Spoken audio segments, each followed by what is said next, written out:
सतगुरुदेव की, सतगुरुदेव की, सतगुरुदेव की, सतगुरुदेव की, स्वामी शेषन महाराज की, स्वामी शेषन महाराज की, स्वामी सत्यनारायण महाराज की, पार्वती अम्बे की।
देवं लक्ष्मीर्वतेन्यं वदनं सदैव कुर्या सदैव पूर्णमदैव नित्यं जगदम्ब अम्बपुरं विहंसि। नवरात्रि के दूसरे दिन मां भगवती जगदम्बा के चरणों में बैठे हुए हम उस ज्ञान को प्राप्त कर रहे हैं जो अपने आप में नवीन है, जो अपने आप में चिंत्य है, शास्त्र सम्मत है, और उन साधनाओं को, उन मंत्रों को, उस ज्ञान को जो मैं व्यक्त कर रहा हूं वो परखा हुआ है, देखा हुआ है, अनुभव किया हुआ है। मैंने कई बार अपने प्रवचनों में ये बात कही है कि अन्य साधु संत जहां वेदों की या पुराणों की पढ़ी पढ़ाई बात करते हैं, जो कुछ उन्होंने पढ़ा वो कहते हैं। मैं जो कुछ अपने जीवन में देखा और अनुभव किया है उसको कहता हूं। खाली आंखन देखी बात नहीं करता हूं, पोथिन देखी बात भी नहीं करता हूं। जो जीवन में अनुभव किए हैं कि यदि ये मंत्र सही है तो अनुभव किया है, तभी मैं आपको बताने की क्षमता रखता हूं। और अभी और कल के दिन जो कुछ कार्य हुए, तो काल चक्र तो अपने आप में जीवन में घूमता ही है, समय तो अपने आप में परिवर्तित होता ही रहता है। और कोई भी कार्य, कोई भी संकेत कम से कम मेरी तरफ से तो अकारण होता ही नहीं है। प्रत्येक शब्द का अपने आप एक महत्व होता है और प्रत्येक घटना का अपने आप में एक संबंध होता है। और मैं ठीक समय पर ठीक कार्य करता ही हूं, न एक क्षण पहले न एक क्षण बाद में। ये बात अलग है कि आप किसी भी मेरी घटना को और कार्य को किस रूप में परखें या देखें, अनुभव करें या विश्वास करें या नहीं करें, ये आपकी बात है।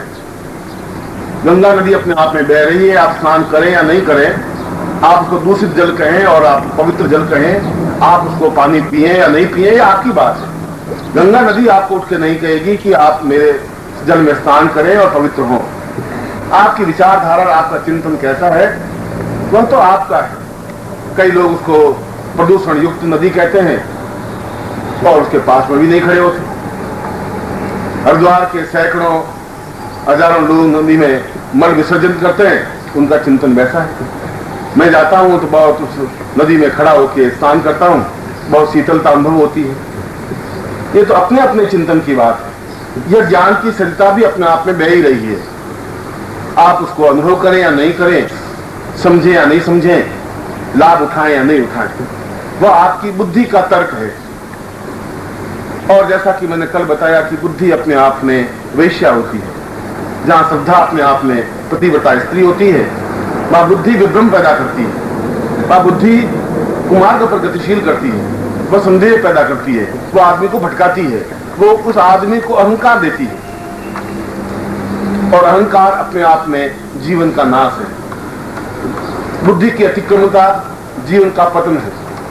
और बुद्धि, बहुत पश्चिम के लोगों ने बहुत बुद्धि अनुभव की, तो उन्होंने आपको क्या दिया? उन्होंने आपको एड्स दिया, बीमारी, उन्होंने आपको अणुबम दिया, उन्होंने आपको अशांति दी, 3 और दिए, चौथी चीज नहीं दे सके। वो आनंद नहीं दे सके, सुख नहीं दे सके, प्रसन्नता नहीं दे सके, हंसी नहीं दे सके, मुस्कुराहट नहीं दे सके, मृत्यु दे सके। इराक में हजारों लोगों को मार के दिखा दिया। ये तो बहुत घटिया बात होगी।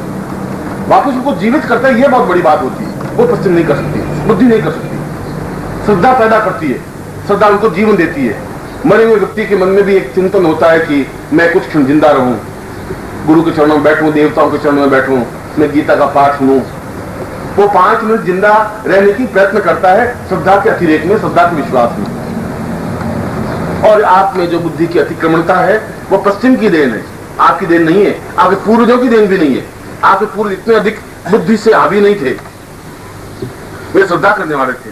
गंगा नदी पर, देवताओं पर, हिमालय पर, गुरु पर, अपने पूर्वजों पर एक श्रद्धा थी, एक आत्मविश्वास था। माँ बाप के प्रति भी, पूर्वजों के प्रति भी, संबंधियों के प्रति भी, रिश्तेदारों के प्रति भी उनमें प्रेम था। हमने उस प्रेम को एक प्यार के शब्द में लेकर के घटिया और गंदा शब्द बना दिया। उसको कहते हुए भी अब संकोच होने लगा है कि मैं अपने पर्सनल में प्रेम शब्द बोलूं भी नहीं बोलूं, क्यों मैं बोलूंगा और आपका सीधा माइंड वही जाएगा कि प्रेम मीन्स प्यार, प्यार मीन्स लव, और गुरु जी ने लव बोल दिया। ये आपका चिंतन है, मेरे मन में तो ऐसा कोई बात है ही नहीं। मैं तो सन्यासी जीवन में था, तो कई सन्यास में नंगी रहती थी, कई सन्यास में कपड़े पहनती थी, कई फोड़े में, वैसे कभी मांग में कुछ आए नहीं। महावीर स्वामी गांव में जा रहे थे और महावीर स्वामी तो बिल्कुल नग्न रहते। गांव के उस गांव में पहली बार महावीर स्वामी गए। उन लोगों ने बड़ा सोचा कि ये साला नंगा आदमी कहां से आ गया। उसने कहा कि स्वामी जी, महावीर स्वामी शांत रहे। उनके एक शिष्य ने कहा, स्वामी जी बहुत अटपटा औरतें आई हैं और आप नंगे खड़े हैं। उनका मैं नंगा? मैं तो नंगा हूं ही नहीं, ये सब नंगे हैं, मैं तो इनका नंगा देख रहा हूं, मैं तो बिल्कुल शुद्ध हूं, सही हूं, मेरी आंख में कोई नंगापन है ही नहीं। इनकी आंख में नंगापन है कि मैं नंगा हूं, वो वही देख रही है। ये वो देख रही है कि नंगा हूं कि नहीं हूं, मुझे पता ही नहीं पड़ रहा है कि नंगे है कि नहीं। आपकी आंख है कि आप मेरे किसी शब्द को क्या अर्थ लगाए, आप वही अर्थ लगाएंगे जो आपके मन में दूषितता है, जो आपके मन में छल है, जो आपके मन में पाप है। किसी के घड़े में, एक घड़े में अगर नीचे घास फूस हो और मैं उसमें पानी डालूं और पानी से घड़ा भरूं, तो पहले बाहर क्या निकलेगा? पहले घास फूस निकलेगी, शुद्ध जल नहीं निकलेगा। और जब मैं डालता हूं तो आप में से वो अंदर का जो छल है, मल है, जो द्वेष है, झूठ है, गुरु के प्रति अश्रद्धा है, वो सब निकलता है बाहर। कोई आपके अंदर है, घड़े के अंदर जो है वही तो निकलेगा बाहर से। मगर जीवन का क्रम ऐसा होना चाहिए, हमारे जीवन को सुख रहना चाहिए।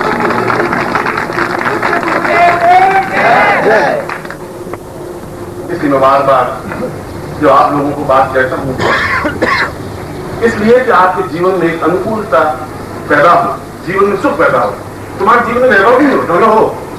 मैं ऐसा नहीं कर रहा हूं तो निर्धन बन जाओ। ये निर्धन बनने की ख्वाहिश तो महावीर स्वामी ने कर दी, बुद्ध ने की। उन्होंने कल भी मैंने कहा कि उन्होंने हमारे जीवन को एक कमजोर बनाया। किसी व्यक्ति में गुण भी होंगे, अवगुण भी होंगे, वो जरूर नहीं सभी में गुण ही गुण हो। हमने उनको गुण मान लिया, गुण मानने से गुण नहीं होगा। उन्होंने कार्य बनाया कि नहीं, धन नहीं चाहिए, जो धनवान है वो बिल्कुल बेकार है, भूखे रहना चाहिए, 2 दिन व्रत करना चाहिए, 5 दिन व्रत करना चाहिए, 11 दिन व्रत करना चाहिए, और औरतों को तो 30 दिनों में 30 दिन व्रत करना चाहिए। आज एकादशी का व्रत है, आज पूर्णिमा का व्रत है, आज विधिपात का व्रत है, वो बेचारी सो के कांटा होती रहती है, व्रत करती रहती है, मिलता कुछ नहीं है।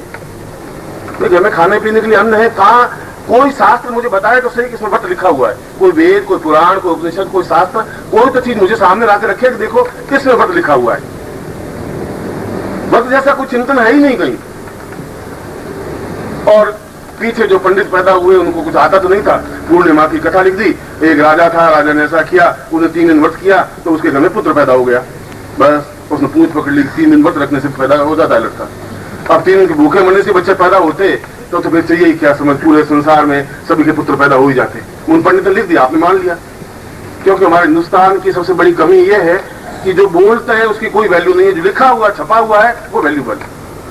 तुम एक दिन कथा लिख दो और उस कथा में कुछ भी लिख दो कि ये 11 दिन तक व्रत करने से उस आदमी को लक्ष्मी खुद आके प्रकट हुई, तो 500 लोग तो निकल ही जाएंगे जो ज्ञान भूखे मन में बैठ जाएंगे, क्योंकि सही लिखा हुआ छपा हुआ है।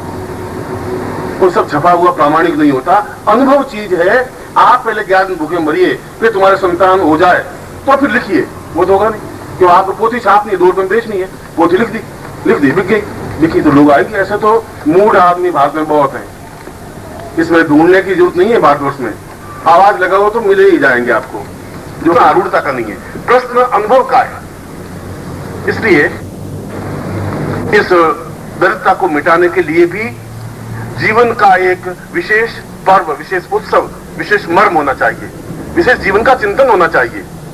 हम कुछ ऐसे प्रयत्न भी करें कि जिसमें हम भौतिक पूर्णता प्राप्त करें, गरीबी में नहीं रहे। मैं अपने शिष्यों को ये नहीं कहता तुम गरीबी में रहो, दरिद्रता में रहो, भूखे मरो, ऐसा मैं कहता ही नहीं हूँ। मेरी पत्नी व्रत करती तो मैं लड़ाई झगड़े होते हैं रोज, मैं तुम क्यों भूखे मर रही हो, क्या है तुम्हें, इतना कमा रहा हूँ, तुम भूखे क्यों मर रही हो? तुम तो आपको मालूम नहीं है, तो चलो मुझे मालूम नहीं, तुझे मालूम तो तुमको। वो 2 दिन भूखे मरती है, फिर 3 महीने में 17 दिन तो भूखे मरती है, 13 दिन खाना खाती है। खा भाई 13 दिन, और भी 2-4 दिन और कर ले, जिस सो के खाटा हो जाएगी, और मैं क्या कर सकता हूँ? मैं तो रोकूं तुम समझेगी नहीं। वो औरतें रुकती नहीं है, वो तो व्रत रखने में ये सब कुछ वो सोचती है घर में जितनी उन्नति हो रही है मेरे भूखों मरने से हो रही है। तुम कुछ नहीं समझते जी, मैं तो नहीं समझते जी, कोई बात तू समझ ले भाई, और क्या करें? वो समझती रहती है, भूखे मरती रहती है, पति बेचारा जींगता रहता है, बीमारी पर दवा खर्च करता रहता है, और वो भूखे मरती रहती है। क्योंकि धर्म है, उन्होंने धर्म को विकृत रूप पकड़ रखा है। इसलिए गरीबी का भी अपने आप में विकृत रूप था, हमने पकड़ रखा है। कपड़े नहीं पहनना एक विकृत रूप है, झोंपड़ियों में रहना अपने आप में विकृत रूप है। ऐसा शास्त्र में नहीं लिखा है। शास्त्र में लिखा हम समृद्ध रहे, पूर्ण भौतिक सुख संपदा से युक्त रहे। वशिष्ठ, विश्वामित्र, अत्रि, गणा, जितने भी हमारे देवता हुए, ऋषि हुए, कोई गरीबी तो कोई नहीं था। मुझे बताइए कौन सा गरीब था? इतने देवताओं के चेहरे लाल सुर्ख चेहरे, तुम्हारा तो है ही नहीं। शिव जी का चेहरा देखो, राम का चेहरा, कृष्ण का चेहरा लाल टमाटर की तो सुख है, और तुम्हारे पिच के गाल है। तुम्हारे देवता तो ऐसे और तुम ऐसे, कहाँ तुम देवताओं से पूछ के तरीके से बनते कहाँ हो तुम? ऐसा कहाँ किसने कहा कि तुम पिच के उगाते रहो? इसलिए कि तुम में आस्था नहीं रही, उस मंत्र के प्रति आस्था नहीं रही। और जब मंत्र के माध्यम से ही जीवन में पूर्णता आ सकती है, और कोई तरीके से नहीं आ सकती, और कोई तरीके से आ सकती, तो फिर कोई गरीब नहीं रहता है।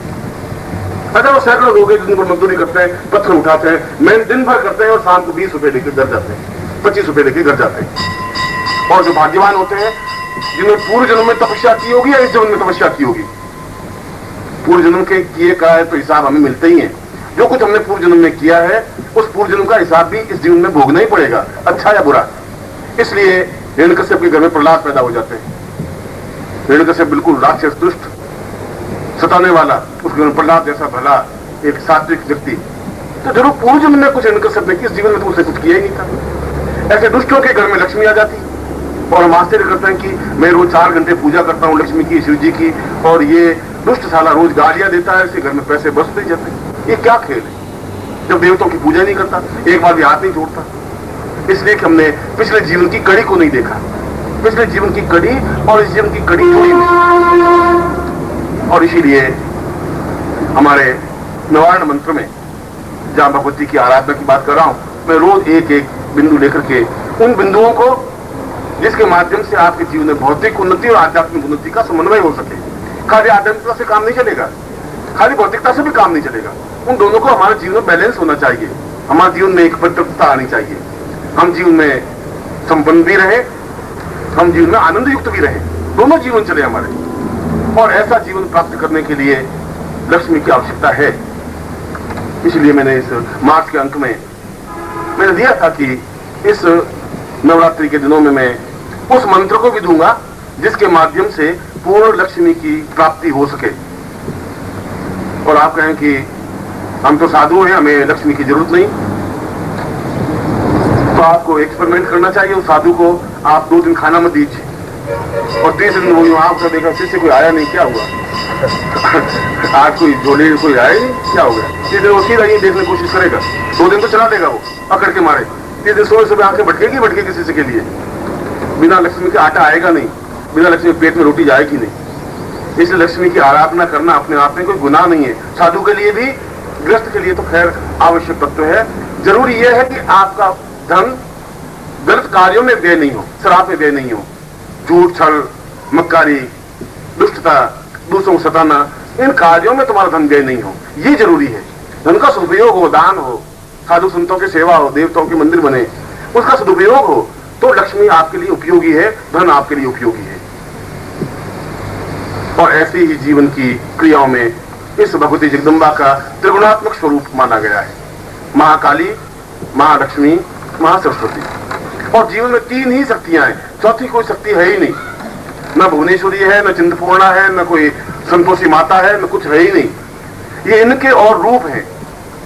महालक्ष्मी के सैकड़ों रूप, अन्नपूर्णा लक्ष्मी है, धन लक्ष्मी है, धान्य लक्ष्मी है, धरा लक्ष्मी है, पुत्र लक्ष्मी है, पौत्र लक्ष्मी है, कीर्ति लक्ष्मी है। लक्ष्मी के सैकड़ों रूप हैं। काली के भी सैकड़ों रूप हैं, बगलामुखी है, छिन्नमस्ता है, और भी कई रूप हैं। मूल रूप से तीन ही शक्तियां हैं महाकाली, इसलिए हम तीन ही शक्तियां त्रिगुणात्मका उस स्वरूप को जो त्रिगुणात्मक शक्ति में सम्मिलित है, उस जगदम्बा को हम ध्यान करते हैं, पूजन करते हैं, चिंतन करते हैं। और जीवन में भी इन तीन शक्तियों की जरूरत है, हमें चौथी शक्ति की जरूरत है ही नहीं। इन तीन शक्तियों में अन्य सारी शक्तियां समावेश है।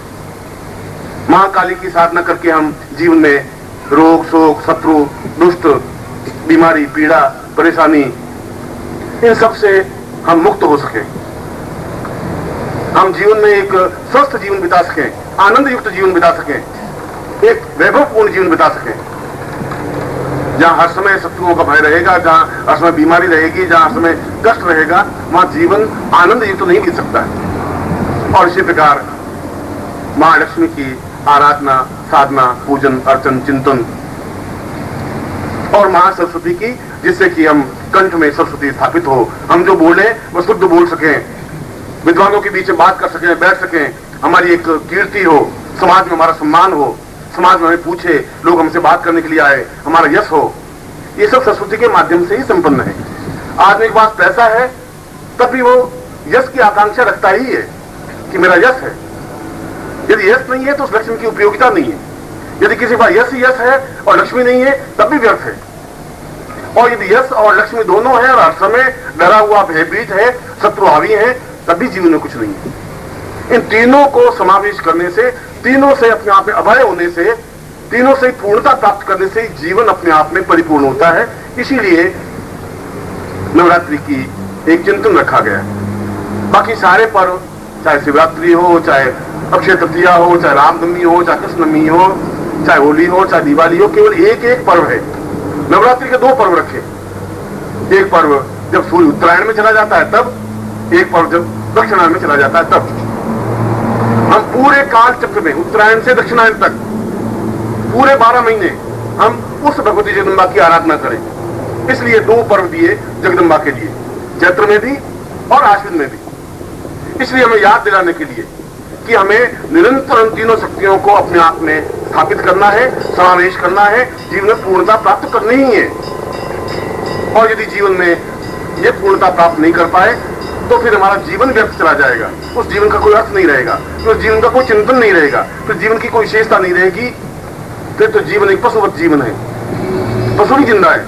आपने कोई बहुत बहादुरी नहीं करे, आप जिंदा है। जिंदा इसलिए है कि आप मरे नहीं, इसलिए जिंदा है। आपकी कोई इसमें विशेषता नहीं है कि कल के आज में कोई डिफरेंस नहीं आया। कल के क्रम में, आज के क्रम में आपके अंतर आना चाहिए। कल आपने कुछ और काम किया, आज आपने कुछ और काम किया। कुछ हमेशा आपके जीवन के इतिहास के पन्नों में कुछ लकीरें बंदी चाहिए। जब आपका इतिहास ही नहीं बनेगा तो आने वाली पीढ़ियां आपको याद भी नहीं करेंगी। क्यों करेंगे? आपने कुछ किया ही नहीं। ऐसे घिसा पिटा जीवन पैदा हुए, खड़े हुए, सुबह उठे और स्नान किया, कपड़े पहन लिए, पत्नी से 2-4 गालियां खा ली, 2-4 गालियां दे दी, फिर ऑफिस चले गए। माँ अफसर की गालियां खाई, अपने सहपाठी करते, ये मरेगा, ये बहुत मरेगा। अफसर के सामने कह नहीं सको, बड़ा निकाली और फिर बाहर कोई कुत्ता मिला तो कुत्ते को गाली देके पत्थर फेंक दिया। उस गुस्से को कहाँ निकालो? कुत्ते को निकाल। घर में कुत्ता पाला हुआ है तो उसको आके ठोकर मार दी और फिर पत्नी को कुछ कह दिया, रात को सो गए। जीवन 12 महीने जीवन वैसा ही तुम्हारा, उसमें इतिहास क्या लिखा जाएगा? जीवन का इतिहास बनना चाहिए। और जीवन का इतिहास तब बनता है जब आप चैलेंज लेते हैं, जब कुछ करने की क्षमता हो। या तो डूबेंगे तो डूबेंगे, तरेंगे तो तरेंगे। मंत्र साधना भी ऐसा ही चैलेंज है। जब आप चैलेंज के साथ मंत्र साधना करेंगे कि मैं 4 महीने करूंगा और 4 महीने में आपको सिद्धि नहीं भी मिलेगी, नहीं मिल सकती आपको 4 महीने में सिद्धि। मैं आपको फिर कहता हूं, यदि मैं आपको मंत्र बताता हूं और तुम सोचते हो कि किताबों में लिखा है कि 9 दिन में ये साधना सिद्धि मिल जाएगी, और तुम 9 दिन मंत्र जाप करते हो, तुम्हें सिद्धि नहीं मिलती, मिल ही नहीं सकती। 9 दिनों में ये जो मंत्र है, ये जो साधना है, उन लोगों के लिए है जो MA पास है, और तुम हो पहली क्लास में। अब पहली क्लास वाला 9 दिन में उस पूरे MA को कैसे कवर करेगा, कैसे होगा ये? और तुम कह रहे हो देखो 9 दिन मंत्र जाप तो कर लिया, 9 मंत्र, जगदम्बा आई नहीं। और जगदम्बा ये जो मंत्र मैंने लिखा था 9 दिन के लिए MA पास वालों के लिए, शास्त्र में लिखा है, वो ऋषि थे, अपने आप में योगी थे, उच्च कोटि के थे, जीवन भर चिंतन उन्होंने यही किया, और उस मंत्र को 9 दिन जप किया और जगदम्बा प्रकट हुई। वो आपके जीवन में है नहीं। अभी तक आपने कुछ ऐसी साधना नहीं की, ऐसे आपका बेसिक बल तो है नहीं, आपकी धरातल नहीं है। और जब धरातल नहीं तो 9 दिन में या 5 दिन में आपको साधना सिद्धि कैसे मिलेगी? पहले आप पहली क्लास में, दूसरी, तीसरी, चौथी, 5वीं, 6वीं, 8वीं, 12वीं। मैं एक उदाहरण देकर समझा रहा हूं MA क्लास का। और जब आप MA क्लास में पहुंच जाएंगे, उसके बाद गारंटी के साथ 5 दिन साधना करने पर फल मिलना ही है। अब प्रश्न उठता है कि गुरुजी अब तुम 45 साल के हो गए, अब आप नया सुगोबा छोड़ दिया कि अब हम MA करें, अब MA करेंगे मर जाएंगे हम, लगड़े मसान चले जाएंगे, आगे चले गए, थोड़े बहुत बच्चे हैं, अब चले जाएंगे। अब वो लक्ष्मी बेचारी कब आएगी? तब आएगी शक्तिपात के माध्यम से। अगर ऐसे नहीं आएगी तो गुरु देगा आपको, क्योंकि सौभाग्य दुर्भाग्य से मैं आपका गुरु हूं। ये मैं दुर्भाग्य कि मैं आपका गुरु हूं, ये आपका सौभाग्य कि मैं आपका गुरु हूं। दोनों तरफ से एक ही बात है। इसलिए यदि ऐसा नहीं हो सकेगा तो मैं आपको पहली क्लास से प्रमोशन देकर 5वीं क्लास कराऊंगा। पहले 5 एकदम टाइम नहीं छलांग नहीं लगा, फिर पहली क्लास से मैं 5वीं क्लास में लाऊंगा, फिर 5वीं क्लास से आप 11वीं क्लास में आएंगे, दूसरी बात की बात करूंगा। तो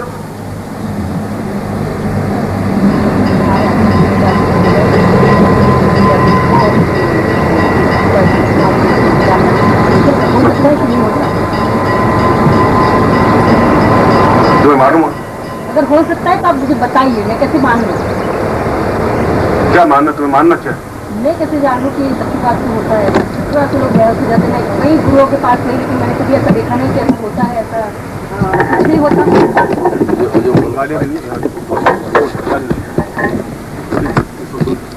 बीच में जब मैं प्रवचन कर रहा हूँ तो बीच में आके खड़ी हो रही है। लेकिन जो सच में जानना चाहती हूँ तो मैं जानना चाहती हूँ। और बीच में कैसे तरीका होगा? पूछ तो, अगर जब भी ऐसी बात हुई है तो मैं पूछना चाहती हूँ, तो मैं पूछना चाहूंगी बस।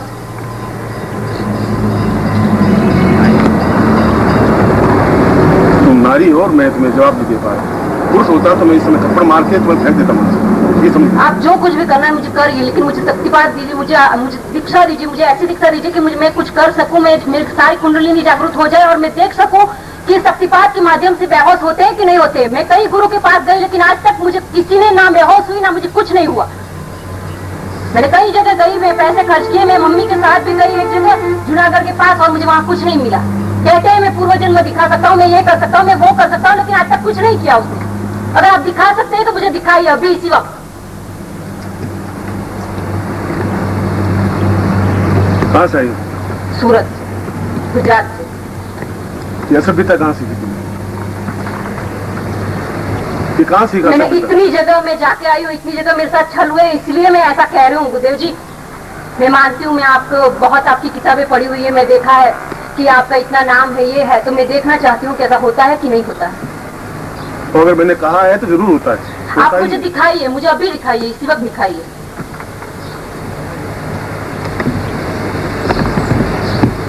क्या दिखाना है? मुझे दिखाइए, कुंडलिनी जागृत मेरी हो जाए और मैं पूर्व जन्म में क्या थी। मैं, आप बोल रहे हैं कि ये शिष्या है, ये है, वो है, मैंने बहुत बार सुना, प्रवचन में भी सुना, मैंने पत्रिकाओं में भी पढ़ा है कि मैं पूर्व जन्म देख सकते हैं आप। तो मुझे दिखाइए कि वो पूर्व जन्म में क्या थी, क्यों थी, कैसी थी, मुझे वो सब चीज देखना चाहती हूँ। नहीं, मुझे अभी दिखना है।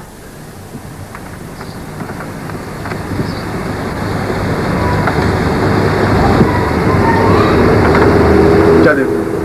मुझे देखना है मेरे पूर्वजन्म में क्या थी। ये जरूरी है किसी समय तुम्हें देखा? हाँ। ये 4 बजे भी देख सकती हो, कल भी देख सकती हो, जब प्रवचन में बीच में तुम्हें आकर के इस प्रकार से जब लोग मेरा बात सुन रहे हैं।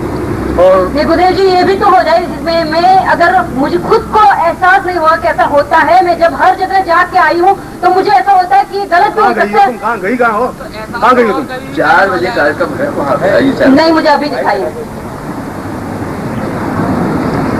क्या देखना था? मुझे पूर्व जन्म देखना है। और पूर्व जन्म तुम्हारा बहुत गंदा हुआ तो क्या होगा? तो कोई बात नहीं, तो क्या हुआ? मैं तुम्हारे मुंह से निकलवाऊंगा इन सबके सामने। हाँ कोई बात नहीं, मैं बोल दूंगी, जो भी होगा बोला जाएगा तो बोला जाएगा, सुनेंगे तो सुनेंगे लोग, उसमें क्या होगा।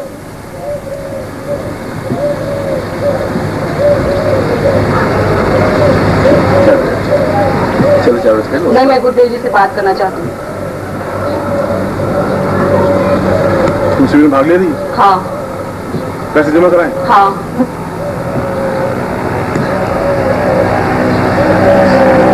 तुम्हें कहाँ शक्तिपात करवाया था?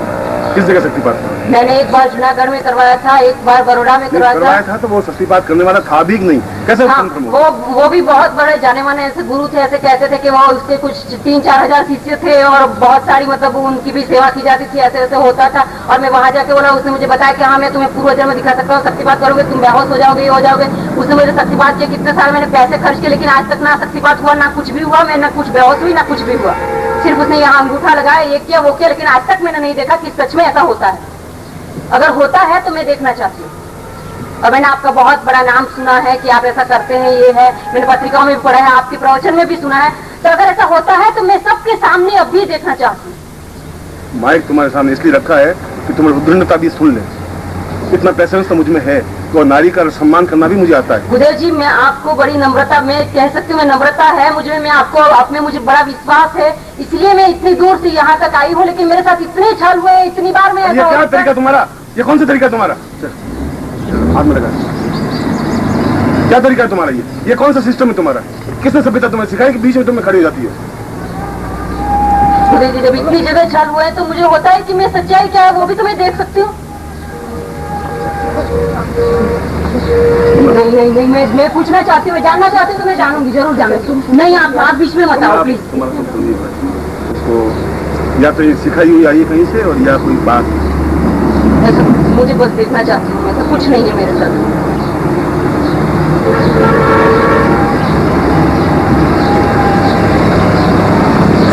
मैं तो शक्तिपात कर लेता, कर लूंगा। मैं कल मैंने इतना अधिक शक्तिपात किया है कि उसकी थकावट को या उसके बोझ को आज भी नहीं उतार पाया हूँ। मगर तुम्हें इस रूप में, इस प्रकार से, इतनी असभ्यता से खड़ा नहीं होना चाहिए। बाबा, मैं आपसे माफी चाहती हूँ कि मैंने ऐसा किया, लेकिन मैं नहीं रहा जा सकता। मैं इतनी जगह में घूम घूम के आई हूँ कि अब मैं थक गई हूँ। अब मैं जानना चाहती हूँ कितनी सच में ये सच्चाई है। मैं झूठे ही बस यूं ही मैं घूमती रहूंगी, भटकती रहूंगी। अगर आप कुछ मुझे बताएंगे नहीं, मैं कैसे मानूंगी? आपके लिए आप बड़े क्षमतावान हैं, आपको ऐसा कुछ हो ही नहीं सकता कि आप थक गए होंगे।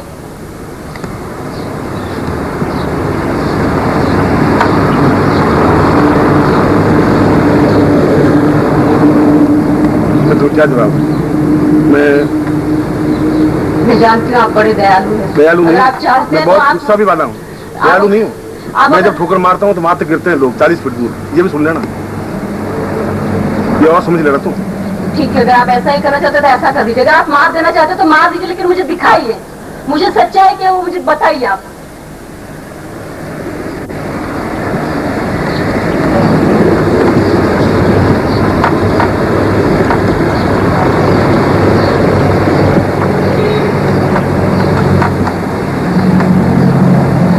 और नहीं दिखाया तो मैं ये समझूंगी कि ये सब गलत है। मैं कैसे मानूंगी? मैं साइंस की स्टूडेंट हूँ, जब तक मुझे एहसास नहीं होगा मैं कैसे बिलीव करूँ कि ऐसा होता है, ऐसा नहीं होता है। तो आप मुझे बताइए। कल भैया जी को तीनों को दीक्षा दे रहे थे, तो मुझे जब वो गिर गए थे, जब बेहोश हो रहे थे, तो क्योंकि मैंने इतनी बार एहसास किया तो मुझे लगता है नहीं ये सब गलत है। मुझे हंसी आ गई थी। अगर मैं खुद देखूंगी, अगर मैं खुद जानूंगी तो मैं कई लोगों को बता सकती हूँ हाँ ये सच्चाई है, हाँ ऐसा होता है। ये सब गलत है? हाँ, ये सब पाखंड है। जब तक मैं एहसास नहीं कर लेती मुझे कभी विश्वास नहीं आएगा।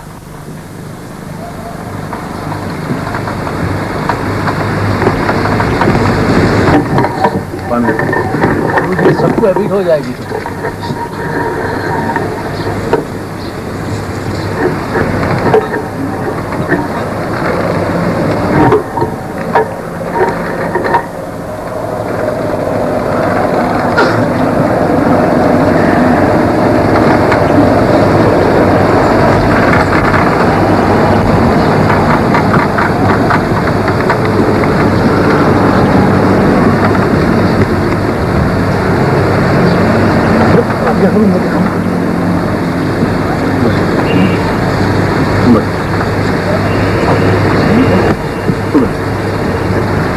उद्दंडता के साथ उद्दंडता नहीं की जाती। मगर मेरे ऐसी बात पिछले 40 साल के इतिहास में किसी लड़की ने या किसी पुरुष ने बीच में आके खड़ी नहीं हुई है, इतनी घबराहट नहीं, घटियापन से कोई पेश आई नहीं है, इसलिए बता देता हूँ। और हिम्मत नहीं की है किसी ने, या तुम किसी की सिखाई हुई आई हो, उस बात में मुझे कोई अफसोस नहीं है, या जिज्ञासा है मगर वो गलत है। इस प्रोडक्शन के बाद में भी तुम आ सकती थी, मुझे मिल सकती थी, बार बात कर सकती थी, मैं तुम्हारी जिज्ञासा को शांत कर सकता था। सबके सामने इस प्रकार की असभ्यतापूर्ण क्रिया तुम्हें नहीं करनी चाहिए थी।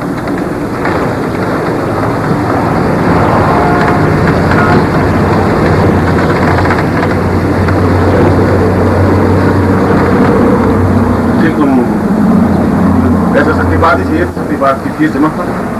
मैंने सुभाष भैया को कुछ पैसे दिए हैं और मैं चाहती हूँ कि वो अगर वो सच निकलता है तो पूरी मैं बेहोश हो जाऊंगी, मुझे कुछ होता है, मुझे पूर्व जन्म में दिखता है तो वो सब पैसा आप ले लीजिए, और अगर ऐसा नहीं होता है तो अब मेरी विनती है कि मेरे पैसे वापस।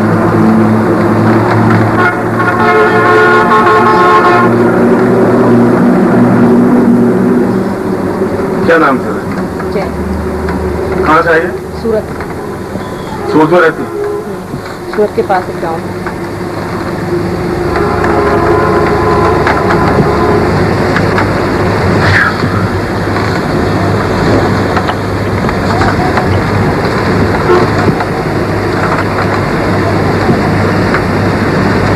कल करें तो? नहीं, अभी कर दो, जब इतना कुछ हो ही चुका है तो फिर क्यों दूसरी बार मुझे, आज ही कर दो। कितने साल के? 23।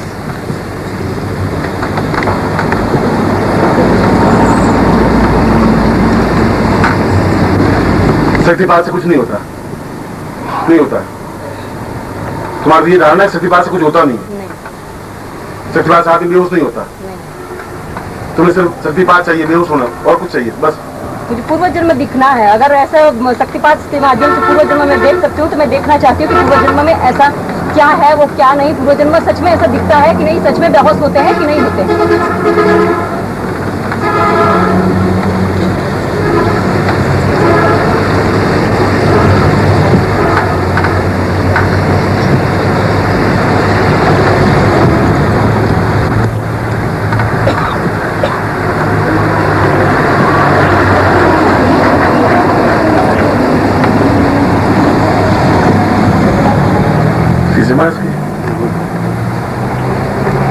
कभी कभी कलेक्टर को पटवारी का काम करना पड़ता है कि क्या काम। ये वैसा ही काम हो गया कि एक कलेक्टर को पटवारी का काम सौंप दिया जाए कि तुम ये पटवारगिरी करो, कुछ क्यों इसके पैसे लिए तुम? ऐसे उद्यम लड़की से क्या मतलब था?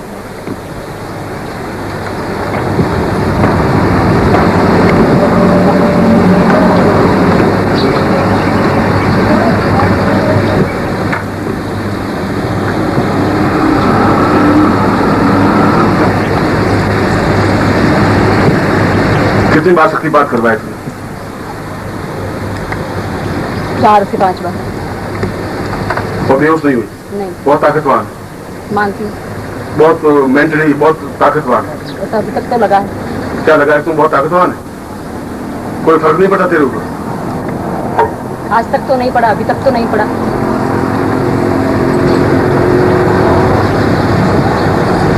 तुम मर जाएगी शक्तिपात से तो क्या हो? मर जाऊंगी तो मर जाऊंगी, मुझे पता तो चलेगा, एहसास तो होगा कि ऐसा होता है, ऐसा नहीं होता है, क्या सच्चाई है।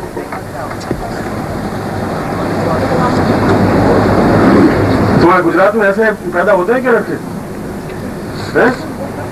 साइंस स्टूडेंट है ना, इसलिए साइंस का मतलब बदतमीज।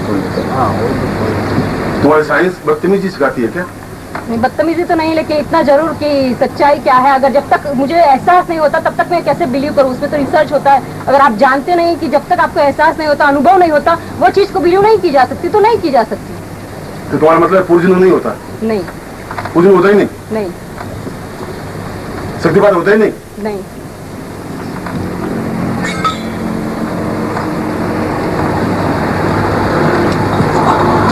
तुम्हें शक्तिपात बहुत ताकतवान, तुम्हें क्षमता है, मेंटली बहुत ताकत है तुम्हारे। अभी तक तो ऐसा है।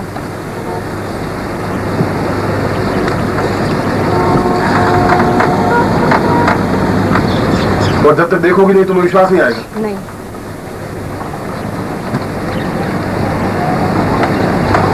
बड़ी लिखी हो? हाँ।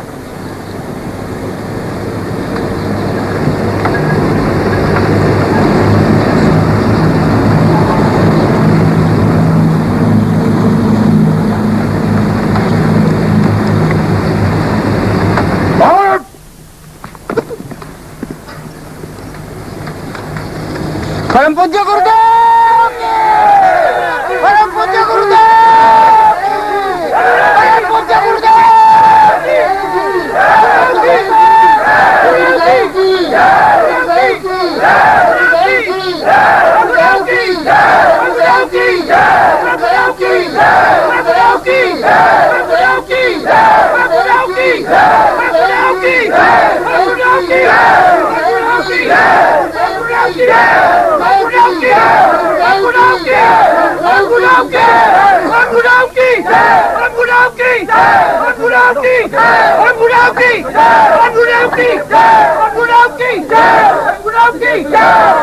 की! गुरुदेव की! गुरुदेव की! गुरुदेव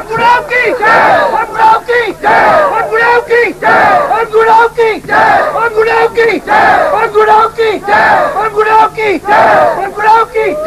गुरुदेव की! गुरुदेव की! गुरुदेव की! गुरुदेव की! गुरुदेव की!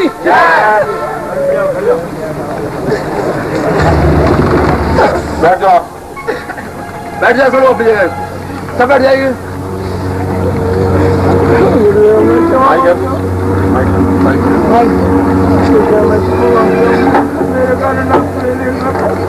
ये रहती नहीं है, इतना उद्दंडता से बोलने की क्षमता ही नहीं थी। मगर इसने कहा कि शक्तिपात से कुछ नहीं होता, और इसने कहा कि पूर्वजन्म भी कुछ नहीं होता। जब शक्तिपात किया है तो फिर पूर्वजन्म भी, इसकी घटिया पूर्वजन्म भी देख लें हम, और अच्छा पूर्वजन्म हो तो अच्छा पूर्वजन्म भी देख लें। एकदम गलती करा इसका कपड़े ठीक कर गलत से था बस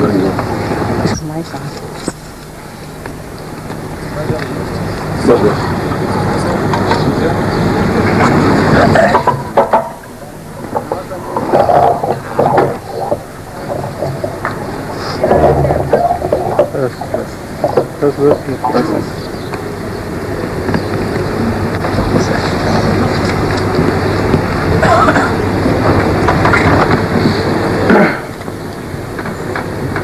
माइक इसलिए लगाया कि आप भी सुन सकें, क्योंकि वहां बैठे हुए एहसास नहीं होगा।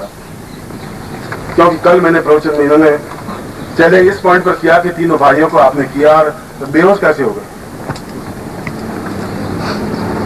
और ये अपने डॉक्टर के माध्यम से ठीक नहीं हो सकती, गारंटी नहीं हो सकती, क्योंकि माँ बाप का ही गलत करना।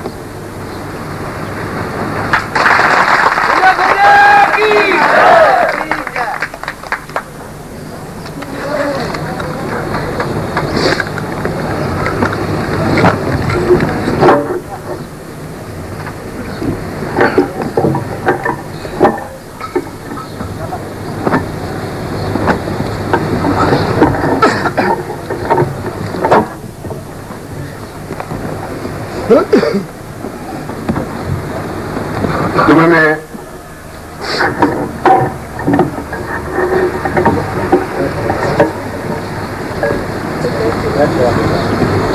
देखा नहीं, मैंने सिस्टम को देखना है।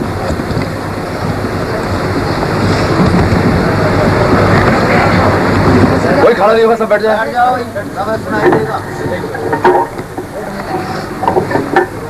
वो पीछे हटा दो।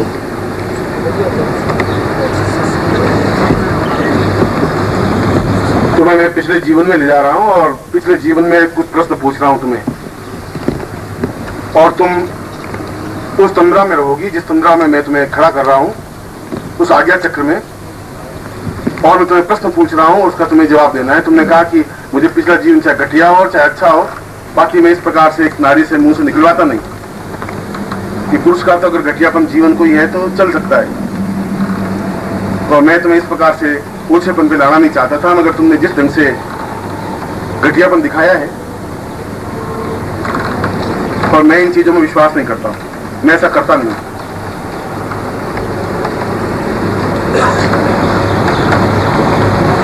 इस जन्म से पहले जिस जीवन में थी तुम्हें मैं वहां ले जा रहा हूं।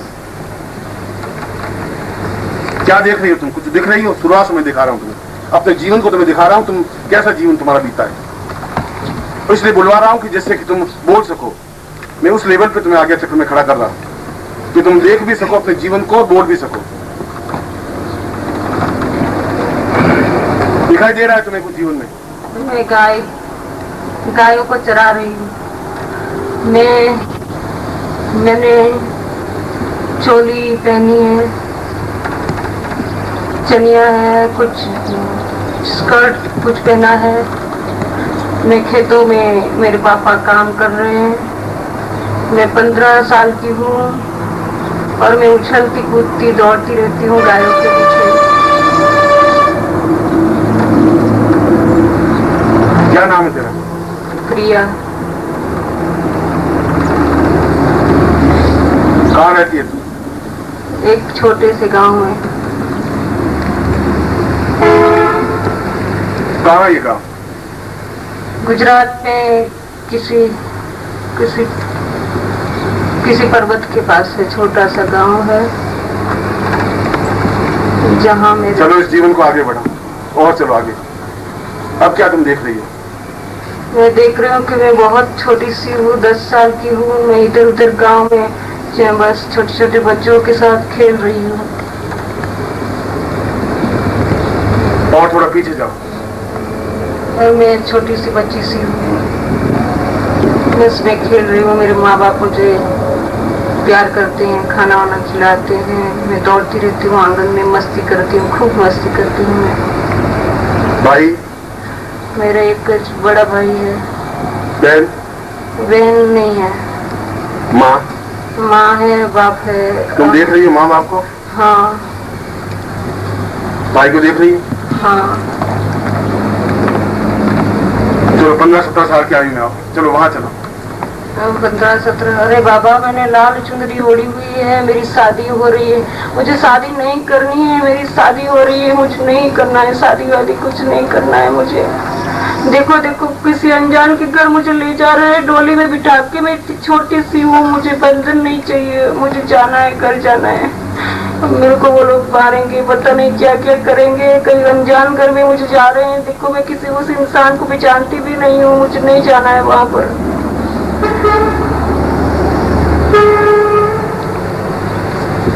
चलो 1-2 साल आगे बढ़ो। अरे मैं कैसे फंस गई हूँ यहाँ पर। मुझे वो मारता है, पीटता रहता है, मेरे साथ झगड़े करता रहता है। मैं कैसे आ गई यहाँ पर? मेरी इतनी अच्छी जिंदगी थी, खेलती थी, गायों को चराती, मुझे सबकी याद आती है।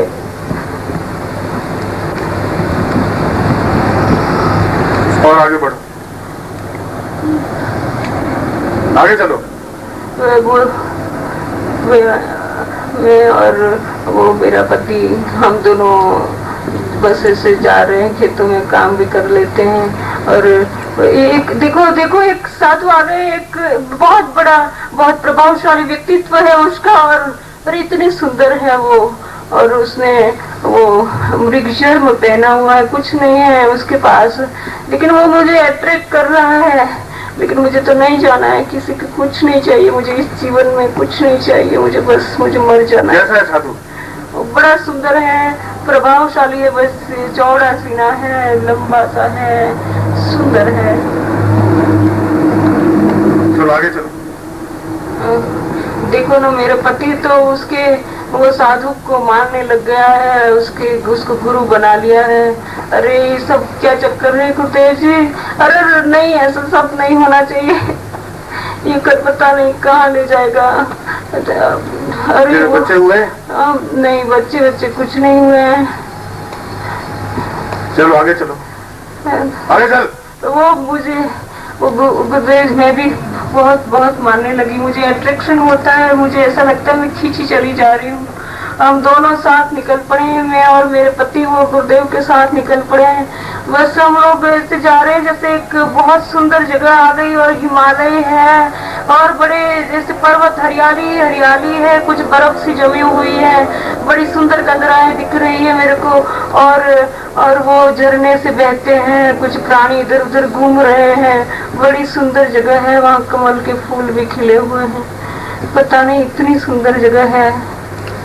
तुम क्या करी? मैं अभी गुरु के पास बैठी हूँ और कुछ साधना कर रही हूँ। चलो 5 साल आगे चलो। अब मैंने तो संन्यास ले लिया और मैंने संन्यास ले लिया और मैं गुरुदेव की बहुत ही सेवा करती हूँ। हर बार मेरे चित्त में यही आता है कि बस मैं उनके लिए क्या करूँ, ये करूँ, वो करूँ, वो करूँ, बस इसके सिवा मेरे दिल में कुछ नहीं आता है। मैंने अपने पति को भी भैया के रूप में स्वीकार कर लिया है। मुझे समझ में नहीं आ रहा, मैं इतनी सेवा में लगी हुई हूँ, बस उसके सिवा मुझे और कुछ ध्यान नहीं रहता है। ओम तस्मात् पूज्यते। और आगे चल थोड़ी। अब देखो एक लड़का आ गया इसी गांव का। लड़के के साथ मैं आपसे छिपा के मेरे गुरुदेव के साथ मैंने छल करके मैं तो उनको उनके घर भी हो आई, मैं तो उनके मिल लिया, मैं तो उनसे प्यार करने लग गई हूँ। किससे प्यार करी? मेरी इसी गांव का एक लड़के से प्यार करने लगी हूँ।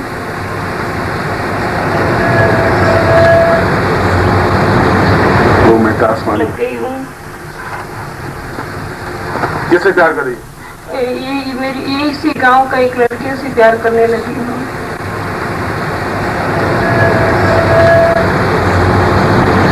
वो मैं आसमान में गुरु को नहीं बता रही हो? नहीं बताया तुमने? नहीं, मैंने गुरु क्या, मैंने अपने वो पति जिनको मैंने भैया के रूप में स्वीकार किया था उनको भी नहीं बताया कि मैं ऐसा कर रही हूँ। लेकिन मैं खींची चली जा रही थी, उस लड़के में कुछ ऐसा अट्रैक्शन था, मैं कुछ नहीं कह सकती, मुझे वो बहुत अच्छा लगता था। फिर अब आगे चल। और बस मैं छुपे मेरे गुरुदेव ने तो मुझे बहुत मारा पीटा। देखो मुझे उसने समझाया लेकिन मैंने कोई आज्ञा का पालन नहीं किया और मैं तो चलने लगी, बस यूं ही मैं तो उसके साथ भाग गई और बहुत बस यूं ऐसे इधर उधर घूमते रहते हैं। और देखो मुझे वो बहुत पिटाई कर रहा है, मैंने अपने गुरु के साथ ऐसा क्यों किया, क्यों छल किया है। नहीं, वो मुझे बहुत पिटाई कर रहा है, मुझे नहीं ऐसा नहीं करना चाहिए था, मैंने जो किया वो गलत किया है। गुरुदेव मुझे बचा लीजिए, लेकिन मैं जानती हूँ आप मुझे नहीं कुछ नहीं करेंगे, मैं तड़प रही हूँ, मुझे बचा लीजिए। मैंने आपके साथ छल करके बड़ी गलती की है गुरुदेव जी, बड़ी गलती की है मैंने आपके साथ छल करके, मुझे बचा लीजिए, मुझे आपके शरण में ले लीजिए, मुझे मत भटकाइए गुरुदेव जी, मुझे मत भटकाइए, मुझे कुछ दीजिए, मुझे क्षमा कर दीजिए गुरुदेव जी, मुझे क्षमा कर दीजिए। मैं कुछ मैं जानती हूँ मेरा कोई चारा नहीं है, ना मैं आपके पास आ सकती हूँ, ना मैं इससे पला छुड़ा सकती हूँ। कोई बात नहीं, मैं कुछ जहर खा के मर जाऊंगी, मैं ये सारी नींद की गोलियां लेके मर जा रही हूँ, देखो मैं चली जा रही हूँ। चलो आगे चल। गला अंधेरा छा रहा है, बस कुछ नहीं दिखाई दे रहा है मेरे को। मैंने सारी गोली खा ली गुरुदेव जी, सारी गोली खा ली। ये तुम्हारी मौत है, इस जगह तुम्हारी मौत होती है, ये तुम्हारी जिंदगी है।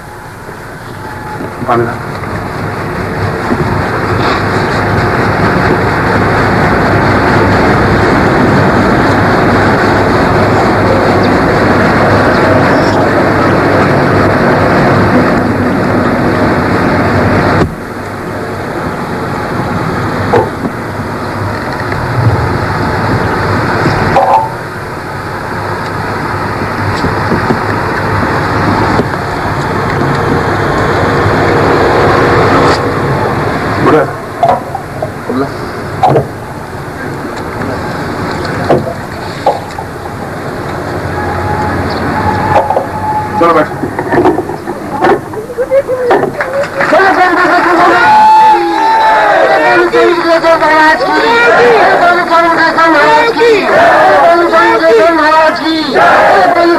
महाराज की, गुरुदेव की, गुरुदेव की, गुरुदेव की, बोली पूज्य गुरुदेव की, पूज्य गुरुदेव की, फिर से बोलेंगे बोली सतगुरुदेव की, महाराज की, महाराज महाराज की, बोले परम स्वामी निदेशानंद महाराज की, बोले सतगुरुदेव की, सतगुरुदेव की, सतगुरुदेव की, सतगुरुदेव की, गुरुदेव की, गुरुदेव की, सतगुरुदेव की, सतगुरुदेव की, सतगुरुदेव की, गुरुदेव की, गुरुदेव की, गुरुदेव की। नहीं मुझे मुझे उल्टा आशीर्वाद लेने दो। अरे मुझे नहीं आशीर्वाद भी आशीर्वाद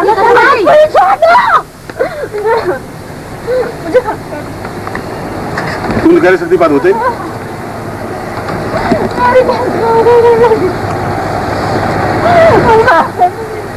छोड़ मुझे क्षमा कर दीजिए मुझे। नहीं तो और गालियां दे सबके सामने खड़े हो। मुझे माफ कर दीजिए, मुझे क्षमा कर दीजिए। मेरी बहुत बड़ी गलती हो गई गुरुदेव जी, मुझे आपके चरणों में शामिल गुरुदेव जी, मुझे अब बचना चाहिए। मेरा उद्धार कीजिए गुरुदेव जी, मुझे मत बताइए गुरुदेव जी, मुझे मत बताइए। चलो गुरुदेव की आज्ञा मानो, अब गुरुदेव की आज्ञा मानो पहले। चलिए चलिए आज्ञा है, चलिए गुरुदेव की आज्ञा। चलो बेटा सर चलो चलो गुरुदेव समझ आगे आगे बढ़ी। चलिए गुरुदेव की आज्ञा। चलो चलो यस चल। वो सन्यासी कैसा था?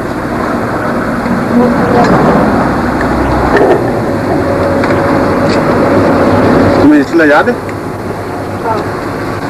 तुमने देखा सब कुछ? अपने जीवन को देखा?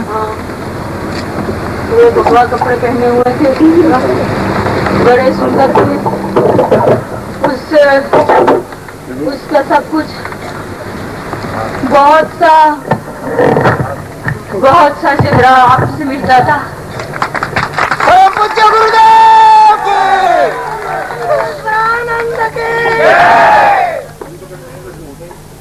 तुमने कहते कि तुम्हें जीने में से जी नहीं, ये लोग से मेरे थे ही। अब मुझे एहसास हुआ है जब मैंने देखा है अपनी नजरों से। अब तुम्हारा साइंस क्या करेगा? अब मैं मानती हूँ कि मैंने देखा है। ऐसा होता है। चलो